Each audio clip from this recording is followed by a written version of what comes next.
Hello, hello, my sexy goddesses. We have a really special guest on today, and she is a pleasure priestess. I love that name. That's an amazing title.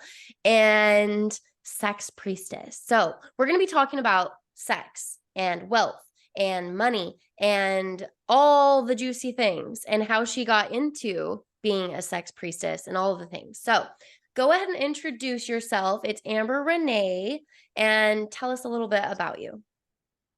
Thank you so much, Tia. I'm so honored to be here. Yeah, I am a sex priestess. I'm a sex coach. Mentor my clients on sex, money, wealth. I'm a certified erotic blueprints coach. There's just a lot of things. I'm also now a dom in training. So there's a lot of cool, fun things that I am getting up to in my world. But I'm really passionate about helping women, especially, reclaim their power around the most taboo, provocative topics that tend to bring us a lot of shame and repression, which are sex and money. So that's what I really stand for and what I'm excited to kind of see if we dive into a little bit today. Yes. And how did you go from what were you before? Were you a holistic? What was it? I studied at the Institute for Integrative Nutrition in 2014. So I was a holistic health coach. I actually did not pay to get my certification because I was in such scarcity at the time, which is laughable now because of the work Yeah. that I do. But yeah, I was a holistic health coach and then transitioned into like sensuality and feminine embodiment, which was my secret way of hiding my sexuality again until I fully transitioned into like doing the work with sexuality, which also led to my journey with money and wealth and all the things related to like power and sex and money. Mhm.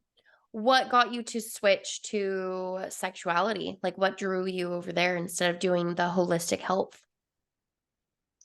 Yeah, I mean, I definitely believe that holistic health is just it's all connected anyway. So even when I still pull on the wisdom as a holistic health coach, but I thought when I took the training that I was going to be a holistic health coach and be really into like nutrition and a natural foods chef, which is hilarious to think back because that just didn't end up.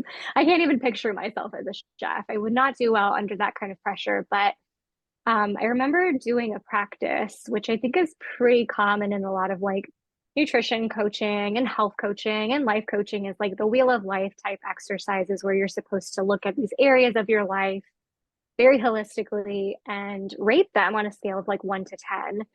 And I remember, rating these areas and both sex and money were on there. And those were my two lowest ones. And they just had so much shame. I was 24 and I actually had bladder incontinence. I was loosely diagnosed because at the time when I got it, I don't know if it's changed now, but you couldn't technically be fully diagnosed with interstitial cystitis. They just basically did some tests on me and said that I had it. And their idea of, a remedy was to take this like fancy UTI pill for $180 a month for the rest of my life, not even What?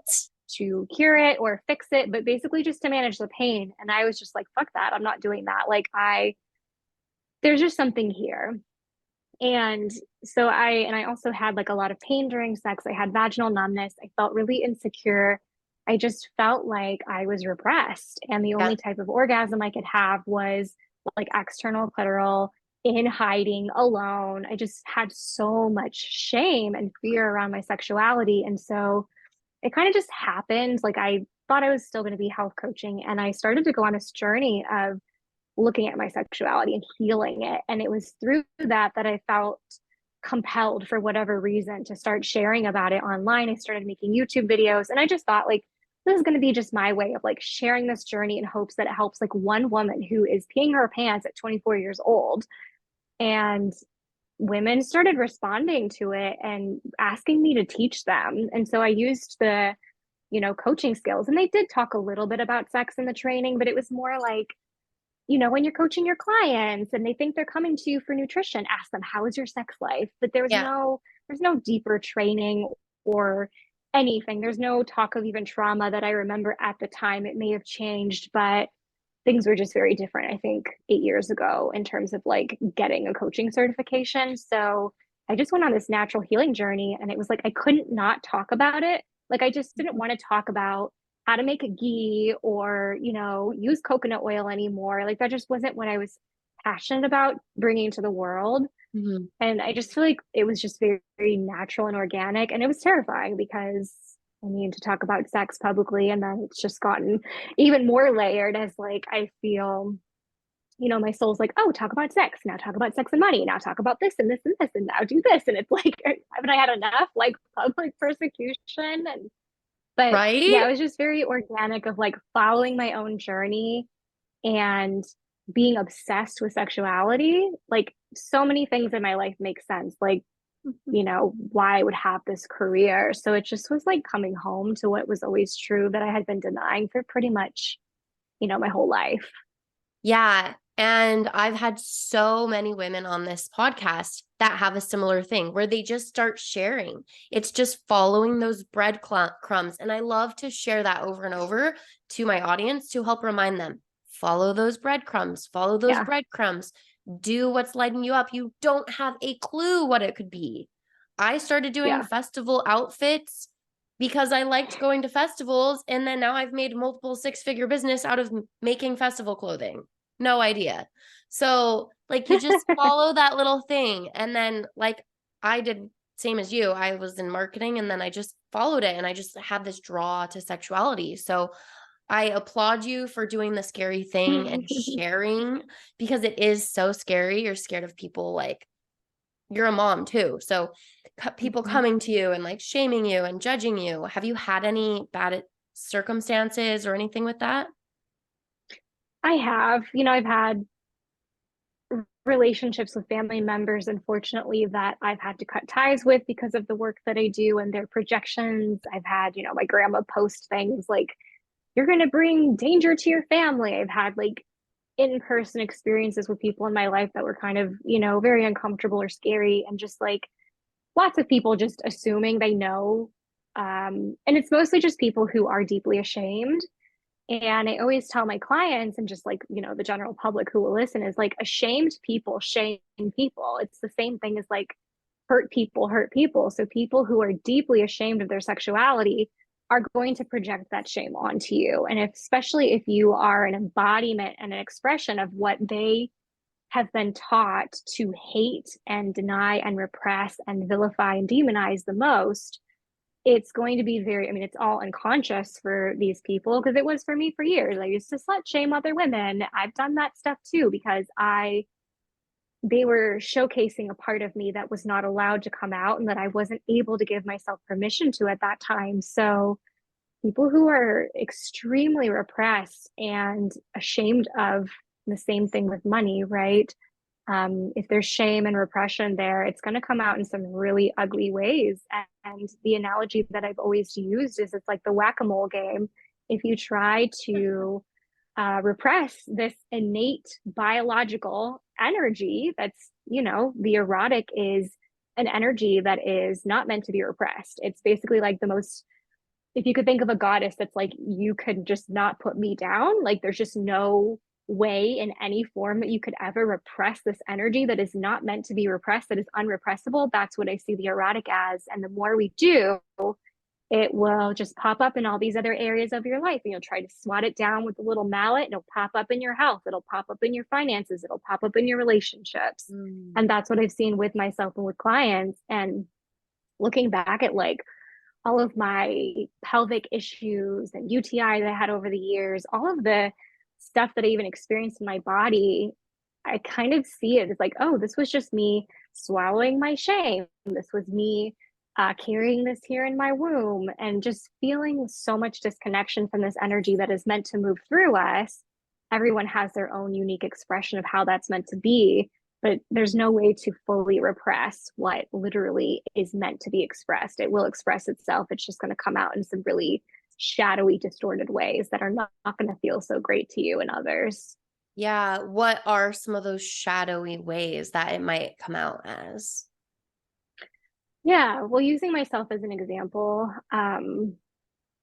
it came out a lot for me in having a distorted relationship with money where there was a lot of shame and there was a lot of holding myself back. It also comes through in the way that it came through for me was that, one point in a relationship, I just felt very stifled and I ended up having like an emotional affair and he was cheating on me. And it was like both like just there's a lot of shadowy ways that it can come through that are related to sexual shadows. Like the biggest ones that we can think of are sexual assault. Like that is the ultimate manifestation of this repressed energy because it's about power. And if someone doesn't feel connected to their regulated, integrated personal power, to have true power is not I have power over you. It's in I'm in my power, you are in your power, and I don't have that over you, and you don't have it over me. But there's a lot of dynamics, both in sex and money and just in life in general, that are about that like power imbalance of these are actually people who feel like they don't have power, they feel out of control, and their only way to feel powerful is to actually harm someone else or assault them or try to take that power. And so for me, that manifested in, messed up relationship with money, having health issues like the bladder incontinence and pelvic pain and UTIs and kidney infections, lots of like body issues in the reproductive region. And I don't, this is like really hard to describe, but before in relationships, I just had this sense that like I was infertile. Um, and it was really hard to describe. And I feel like since doing this work, there's like a fertility that's come in. And obviously, I have a child. So, you Yeah. know, there's a literal fertility, but it's like I just felt very like dry and dull and like, because that it's not just about like, reproductive fertility. It's like our juiciness, our life force, our Yes. creative turn on, that eros energy. So, what I see a lot for my clients is like messed up power dynamics that affect relationships, any relationship, whether it's with money, with their partners or lovers, with their children. Like, there's really no area that I personally believe that like sexual repression doesn't touch because Yeah. it's such a connection to our power. Yeah. And you look fucking amazing. And I will say this, like, even just as I've gotten into this work, I was just watching the videos of where I started teaching it. The night and day difference. Like I'm aging Oh backwards. yeah. Right? Right? Like Yeah. you look like a fucking porcelain doll. Like, and you're about my age, I think. I'm 33. Yeah, I just Yeah. turned 33 like 2 weeks ago. Yeah. So So I'm like, I'm aging backwards. I was looking at the video, it's 4 years ago, and I'm like, I don't look that great, but I was starting to improve. And it's like this juiciness, this radiance, this like Mhm. power within us. And I also don't get bad cramps anymore. I don't have like pelvic Mhm. issues. I did have the worst periods when I was young. And then Yeah, now me I've like too. healed so much and I feel so good and I'm connected. I'm going to say this, but I'm connected to my blood. I'm on my period right now. And like, it's so Mhm. like clean. Like, it's like, I don't know. Yeah. I felt like my blood before was like gross and dirty and icky. And like, I don't know, something was up and I was on birth control. And it was like, I Yeah. felt like I was super infertile as well. Yeah. Yeah, I agree. I look back on stuff from, even just a couple of years ago. I was still doing this work, but there's always more layers, and I can always Mhm. tell the difference of when I become more embodied, more powerful. Unfortunately, I lost my YouTube a few years ago, but I still have all those videos, and every now and then I'll like stumble across one, and it's like, wow, even the way I used to speak was just so unsure of myself and like floating away out of my body. And I feel like the more I do this work, there's like a sense of even enjoying the words as I'm saying them and feeling them like reverberate through. And body posture has changed. And like the way I feel like my breath reaches down deeper into my body. So when you do this work, it is going to impact like, I mean, all these things again, holistic and connected. So, yeah, like your body posture and your breath and this vitality flowing through you, it will bring in a sense of like aliveness and being rejuvenated. And obviously, this is why like Taoists and tantrics are very into this energy because it is life force regenerative. Like it creates. Um, I always think about like some of the most alive women that I have ever seen in person. And they're women in their like 70s and 80s. And I'm like, Yep. what is that quality? And it's because they're connected to that erotic aliveness, their pleasure, their joy, their turn on. And they're like so unapologetically grounded in it and just like a celebration of life. And I'm like, I want to be that woman when I'm an old crone. I want to be the one that, you know, women look to and are like, when I'm old, I want to be like that. When I'm elderly, when I'm a crone, I want to feel that juicy, that alive, and have other people feel that like in the most palpable way, Yeah. like, ooh, she's juicy. One of my friends, she's also an erotic blueprint coach.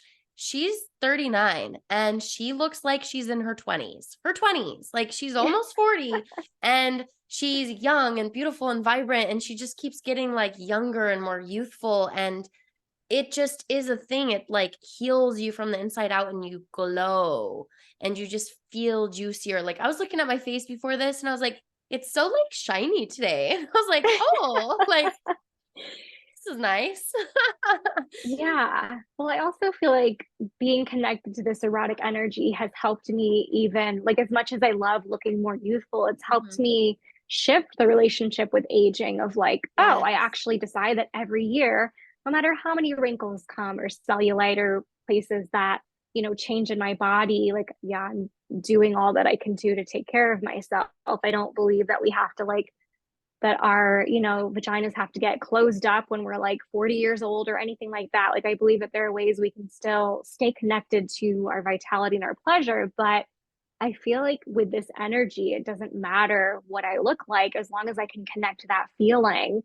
It just so happens that some of the amazing byproducts have been like more like my skin is a lot clearer. And I used to get a lot of people who would come to me. I don't know why, because I've never really been a skin expert, but I used to have really bad acne and I would sometimes talk about it, but I would get all these women messaging me when I was making that shift from health coaching to sexuality coaching of like, how did you heal your skin? And I'm like, I really didn't try. I just Mm. started focusing on my sexuality. And I used to have all these like weird skin issues. I had like this weird rash that took over my whole stomach around the time that I made the shift. I had this weird rash on my finger. I had like acne all over, and it just like cleared up. And I don't really have a scientific answer for why that is, but I so really many do things feel have just like shifted. shame manifests in Yes. very exterior ways or health issues or interior. Like Mm-hmm. shame is the lowest vibration. So if you're feeling a lot of shame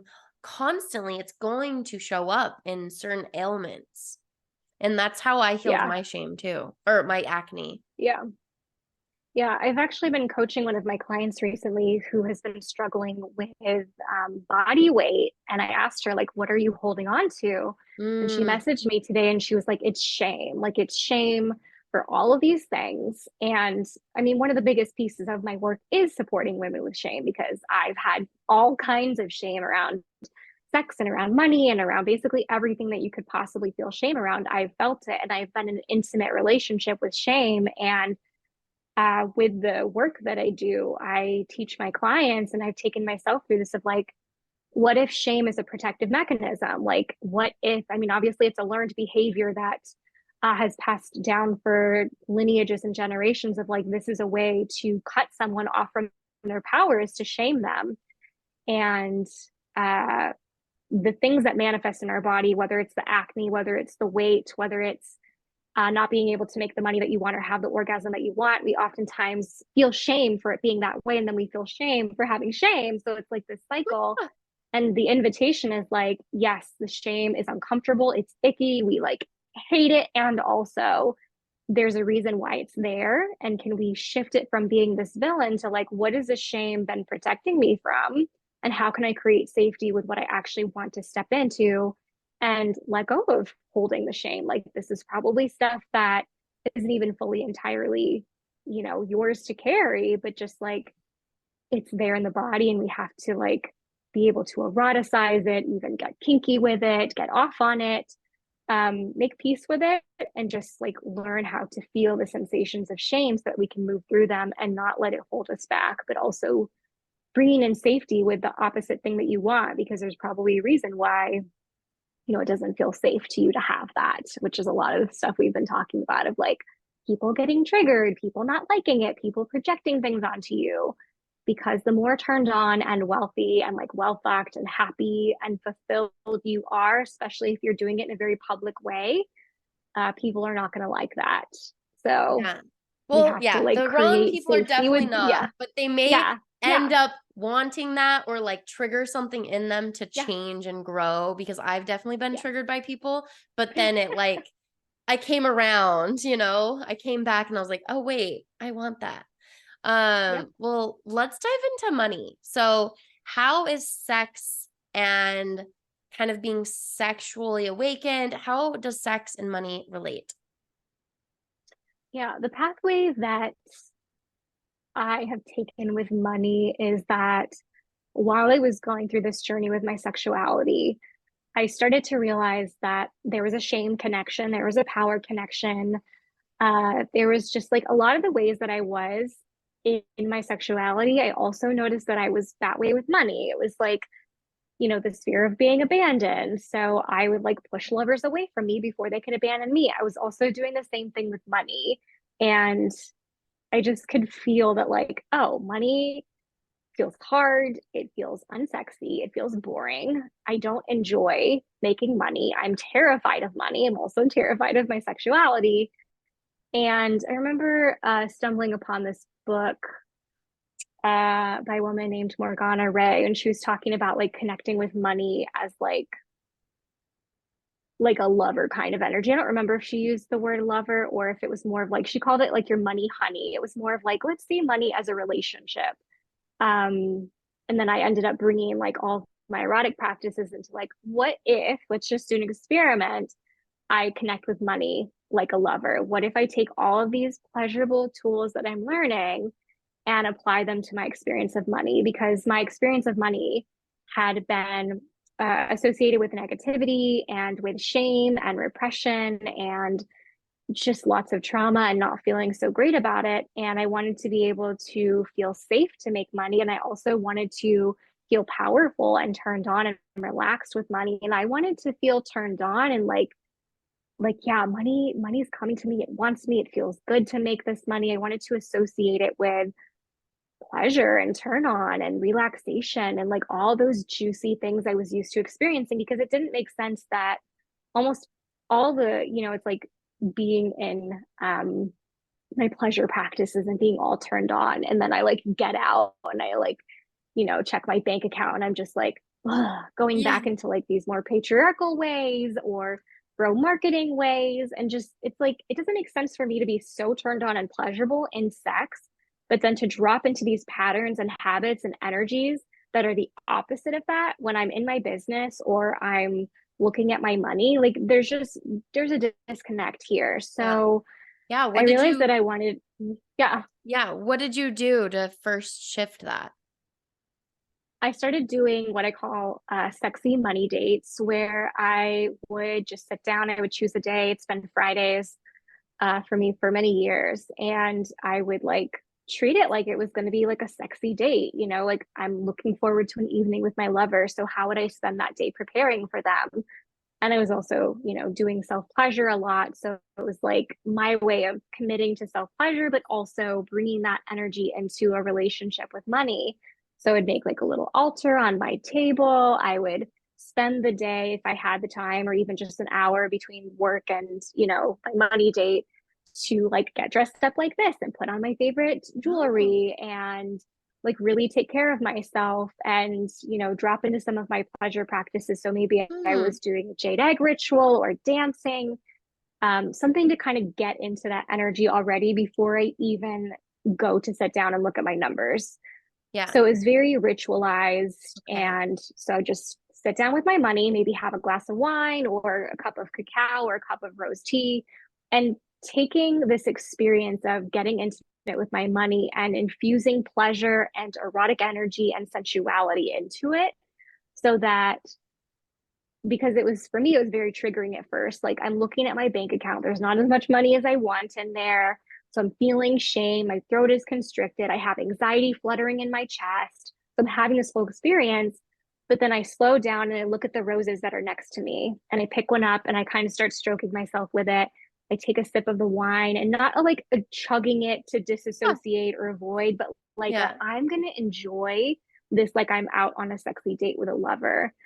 So for me, it was like bringing in that energy of like, okay, can I start to shift my relationship and perspective of money from this thing that has abandoned me, that doesn't want me, that isn't safe, that is like so disgusting and boring and unsexy, into something of reverence and worship. Like, I am a goddess and money wants to worship me. And this gets to be something that feels sexy and juicy and pleasurable. And so, yeah, it was really just like, how can I invoke my senses? So, lighting incense and wearing sexy lingerie or a beautiful dress while I check my numbers, and just making little checkpoints for myself through the sensuality of it, of like, I've got my tea, I've got my incense, I maybe have like a cozy blanket on to wrap myself cozy and tight, or to stroke when I'm feeling unsafe or triggered. And doing that week after week after week, and also doing other practices during the day, started to shift the experience from being like 100% triggering to like, oh, now it's just 90%. Now it's just 80. Now it's just Gotcha. 60. Like, it was slowly, slowly, slowly bringing in more of the pleasure, while the this is triggering started to become more decreased, and safety started to replace unsafety. Pleasure started to replace this being unpleasurable, and just started to bring in the energies that I do want to have with money into the experience. Even, and it's like you can hold both, right? You can Yeah. feel shame or feel the constriction in your throat, and still also like see the beauty of your favorite flowers on your altar while you're looking at your numbers. Yeah. So it's just kind of like incorporating them together, and over time it started having this more safe feeling.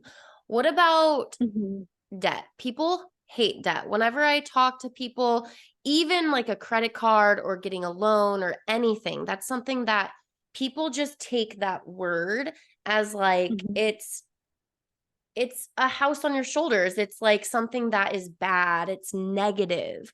What would you say about Mm-hmm. kind of making it not so heavy and releasing some of that shame around having debt? Yeah, I totally hear you. And even hearing you say the word debt, I'm like, oh, I'm so unfazed by that now. And it used to Yeah. have such a chokehold over me. Like, Mhm.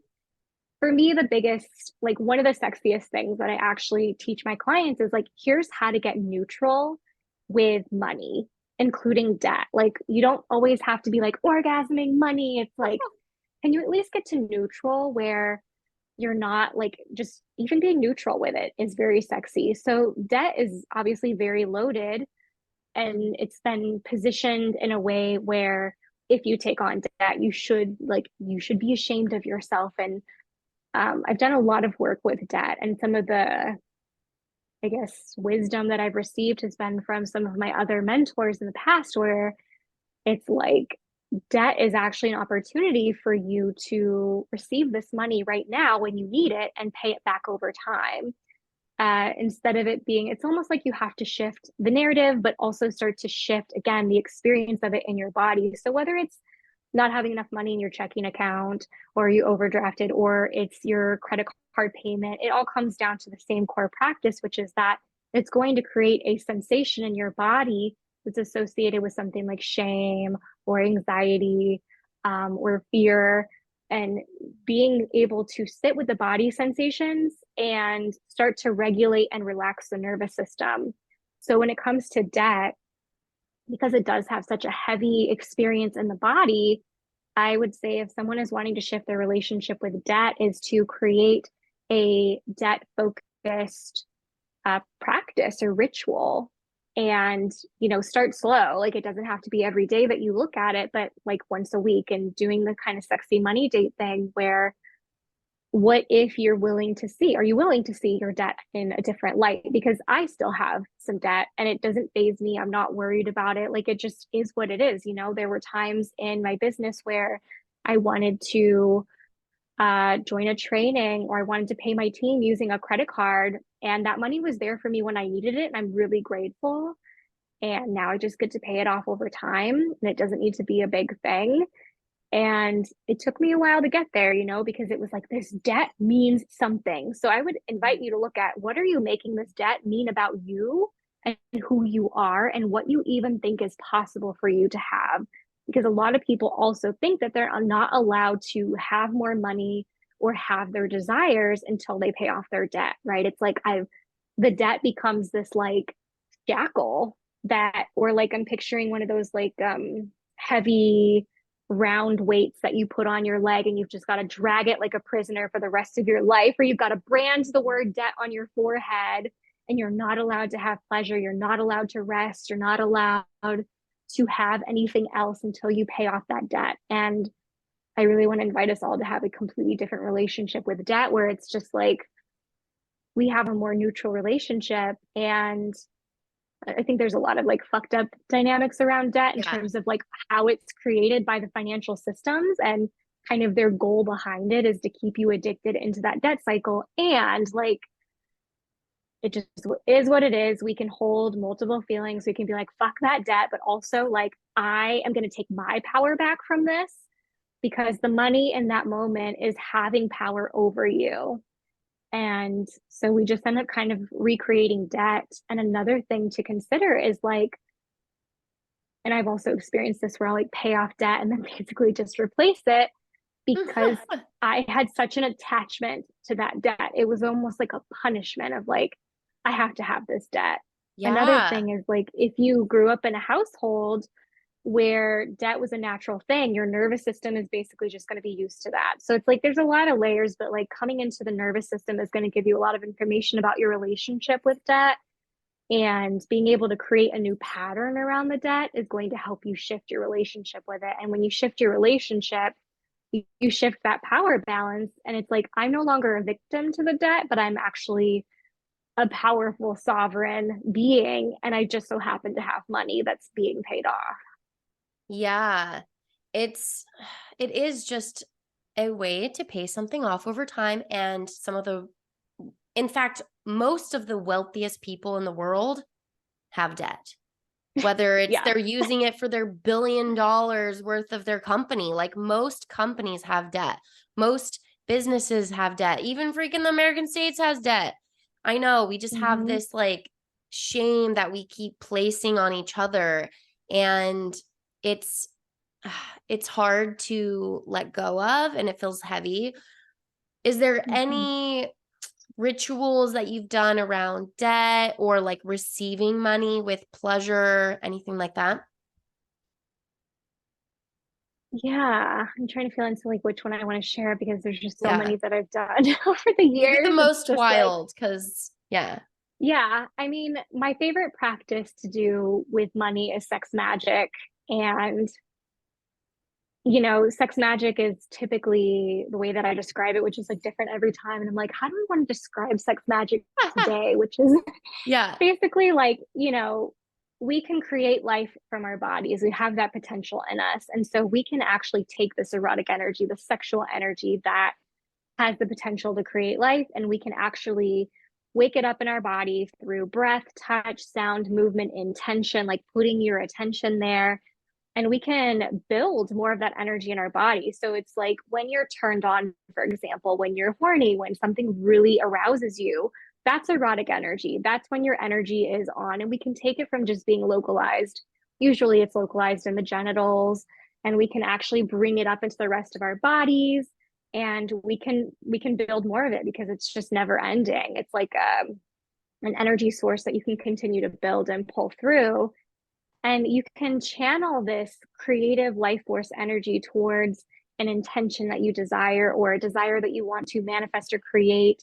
I also teach sex magic as it's basically like a way to practice having what you want and experience it in that moment. So when I teach sex magic, my traditional way of doing it is to guide my clients through, we'll start by building that erotic energy with kind of typical ways that they know how to turn themselves on, and might bring in the erotic blueprints and stuff.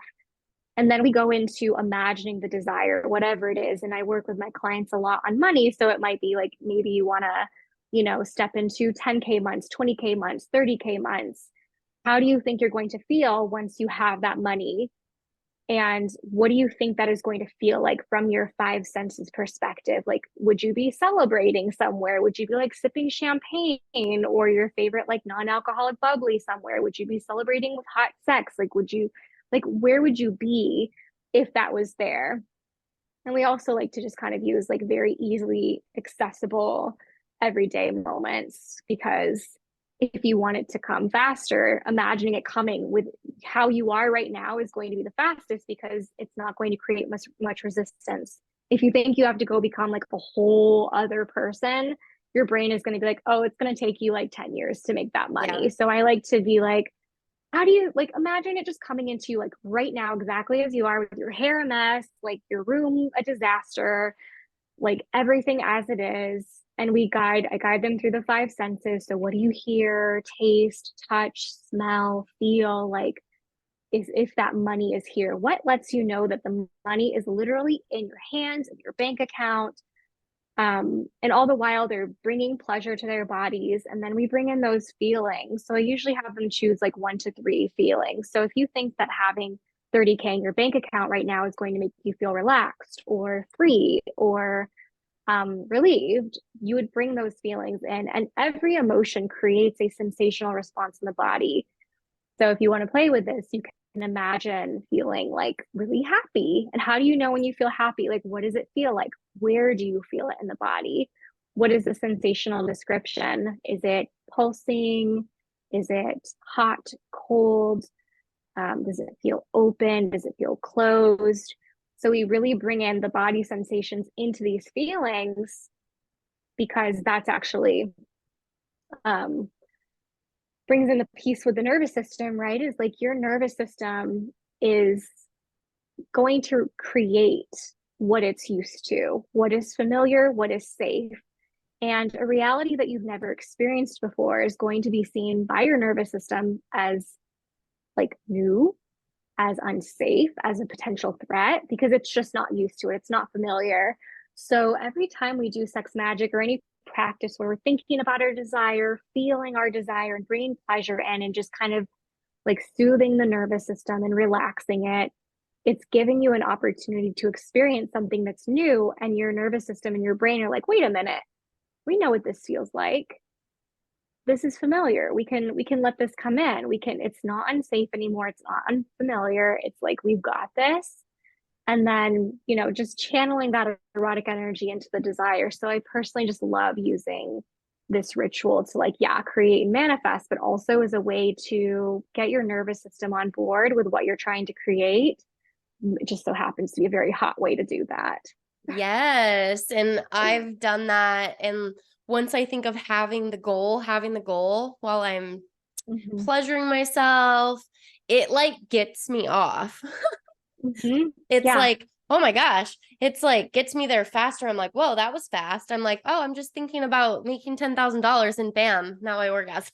So Yeah, totally. I mean, I've come out of those rituals because I was so immersed in them. And uh-huh. then I come out of it and I'm like, oh shit, like I'm back here in this room. Like I totally thought I was in the other place, but it's not in a way of like, Ooh. oh shit, I'm back Yeah. here. It's more like, holy, like that was powerful. It felt so Mm. true and real that you know that it's coming. Like it Yeah. instantly connects you to your power as a creatrix.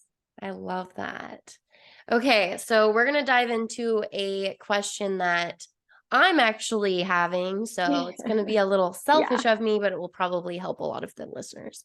So I've been in marketing and I've been selling my marketing services. And then also on the side or included in my marketing services, we go over sex, we go over confidence, we go over other things. And some of my clients even completely shift and we go over confidence and sex and all those things.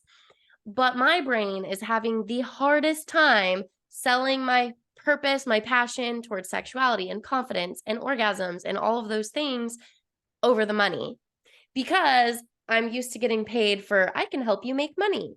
And I'm wondering, Mm-hmm. how did you shift to be able to charge high ticket for something that maybe they don't instantly make money back? They're getting happier, more confident, pleasurable. Yeah. Yeah, such a good question. And I think there's different pieces that are coming through. Like one is obviously how you present it to people. Um, for me, I had this story in the beginning that like, you hear it everywhere, sex sells. And I'm like, yeah, sex sells, but conscious sexuality doesn't sell. So I Mm. had that story for the longest time, which is not true because there's so many people who are waking up and will pay literally, whatever to receive that support. Um, but for me, it's like, as someone who's also doing more work around like marketing and my content, especially from a place of like, this is fully mine, not doing it the way that maybe I was taught by all these bro dudes, but just like, this is my soul. Like, it's like erotica from my soul on a sales page to you. But I think it's just like in how you present the journey to people of like, I call them like basic bitch needs. Like sometimes I speak to people from a place of like honoring the basic bitch needs while also calling that expansive part of them forward, like the soul. So it's like finding your own blend of that is like still speaking to the part of them that's like, yeah, but like, how is this? What are the actual, real, tangible results? Because I think that presenting it in a way where it's like, these are the actual results that you're going to have, not just some airy, fairy, floaty thing, which is what I used to do all the time. Yeah. And it was very hard, I think, for people to sink their teeth into now, where it's like, I like to get super descriptive of like, if you want to have your lover like throw you down on the bed and rip your panties off and go down on you like you're a goddess, like that's so much more Yeah. specific to me than when my partner just came home a Delicious. while ago and he just like heard me say that. Yeah. And he's like nodding his head. Yeah. You know what's up. As opposed to being like, if you want to have better sex, you know, it's like Mm, the so more vague. descriptive we can get of like what do like what and I pull from myself too and from my clients of like what are the things they like came in and bragged about. It's like they didn't say, oh, we're having better sex. They're like, oh my gosh, my partner just like went down on me while I was eating chocolate cake and then they like rubbed my feet. And it's like I feel like the more we speak to the tangible stuff they can actually experience, it will make them feel something because it's not just some, you know, intangible thing. And I like bringing in both. Like there's certain, you know, place for the soul and the intangible of like this is a transmission. But Hmm. I've been having a lot of fun with just getting like really creative with the way that I'm presenting the results and challenging this belief because I used to have this story that like sexuality work is so intangible, it's so hard to describe. And I'm like, but is it really? No, it's just No, because vulnerable. yeah, because I know I've been there in the middle of the night. I use the 3 a.m. analogy a lot because it's where I was. I'd be up at 3 a.m. worrying about sex, up at 3 a.m. worrying about money. So I love to bring that into my marketing because it's so Yeah. fucking true.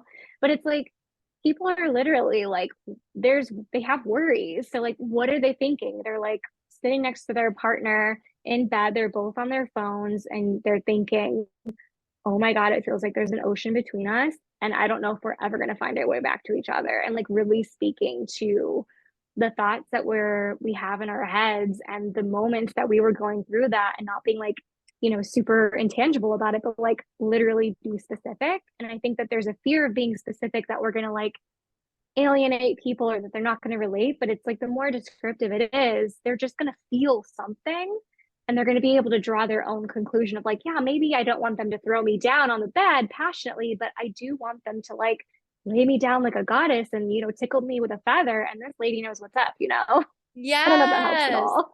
No, I needed that. And then what's coming up is just vulnerability because I would have to pull Yeah. from my experiences and it is vulnerable. And my Yeah. clients would probably know, but it's very also vulnerable and like raw. Like, Yes. Yes. whoo, I'm naked for everybody to see, not Mm-hmm. literally, but my soul is, my heart is, my fucking sexual experiences, which I do on my Mm-hmm. podcast, but for some reason, like typing it and like sharing it, it's just like, ah, but I Yeah. think I need to dive more into that because it is, I don't know if you can explain, but being able to receive in the bedroom was one of my biggest struggles. Like, let go and receive and just be in the Mm-hmm. moment. And that alone has changed so many areas of my life in relationships, in sex, in business, in the now. Like, it's just like I'm a different human and you can just feel all the feelings and it melts you when you do it with a partner as well. Yeah, totally. I mean, there's a lot for women when it comes to receiving, and I've definitely will always kind of be working through those layers. And I'm even working through them in this Dom training of being like, am I going to be able to receive what my submissives are like offering to me? Like, can I really receive someone that devotional to me? Yeah. And, you know, it comes down to like receiving money and receiving praise and receiving attention. It's often because, like, A, it doesn't feel safe. And we also have a lot of like our worthiness tied up in with Mhm. that. And like, are we allowed to receive? And this idea that we're taking too long, or we only get a certain amount of time, or they're going to think that we're taking too long. Like there's just so much when it comes to receiving. It's like a So whole much. topic in itself, but it is so powerful when you can learn to let yourself receive and to like surrender over to that, because it can be really scary to receive when it has not been something that you're used to or something that you were ever taught was okay or safe. I think, especially for women, our worthiness has been tied up in it. And we think that the only way that we're like allowed to receive is if we give and exchange. And then we Mhm. get caught up in people pleasing and being the good girl. And I'll just go down on you and you don't have to worry about me. And meanwhile, we're just like, our souls are just like shriveling up and our bodies are just not being met the way that we want to be. So, yeah, for me, I had to do a lot of work around like safe to receive, letting my body actually open up, and being willing to take up somebody else's time and not feel like I don't know, just like this big burden or something, Yeah. like that for me to unfold fully is a burden on you, but rather like I'm a goddess on display and I get to receive fully. Yes, and it just takes work. It's not an instant change, it's a practice. Yeah. And I've even done my work with my clients every single year, and I watch the shifts unfold, and it goes deeper and it goes deeper and it goes deeper. It's not just a one-time thing. It's like, what's the No. next layer? What's the next layer? What's the next pleasure? It's intense. Yeah, totally. I mean, when you first start this work, you're like, am I allowed to receive pleasure? And then, like, 3, 4 years later, you're like, oh, I have a client right now that's like, I just went to Italy. Am I allowed to go back for this, like, erotic event? And I'm like, yeah, this is Yeah. obviously a receiving thing for you because, yes, you're allowed to. Yeah. So let's look at why you think you're not allowed to live your life Mhm. the way you want and receive two amazing things very close together in a period Yeah. of time. And like, yeah, I think there's also a lot of fear that we're going to be punished or we're going to get in trouble or the other shoe is going to drop if we receive too much.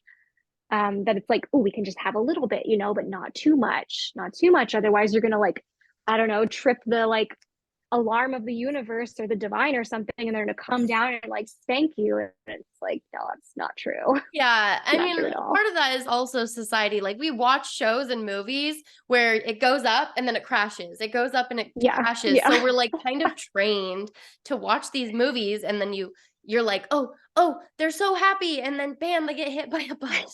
Like I know.